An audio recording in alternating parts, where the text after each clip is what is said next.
αναγνωρίζετε? Είναι η Δήμητρα Δημητρακοπούλου, η κοπέλα που συγκίνησε με τη μελωδική φωνή της στο Voice.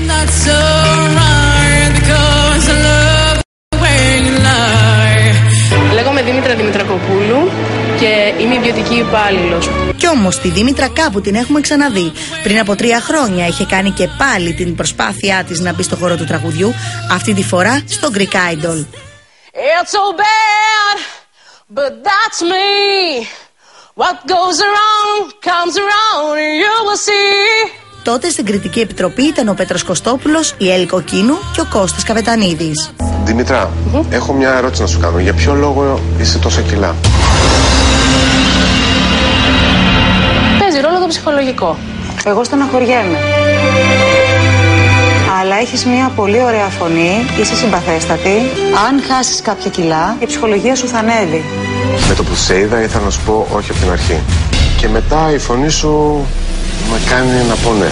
Δεν μπορώ να σε φανταστώ Greek Idol, αλλά έχεις καλή φωνή. Όντας τα κύματα θα χτίσω το παλάτι μου. Στο Voice, οι coaches δεν ασχολήθηκαν καθόλου με την εξωτερική εμφάνιση, ενώ η συγκίνηση της μητέρας της ήταν εμφανής. Και μες στη θάλασσα θα ρίξω το κρεβάτι μου, γιατί κι οι έρωτες μου φάγανε τα χρόνια. Μπράβο σου. Σας ευχαριστώ. Και τι τραγούδι για το πατώματο. Αυτό.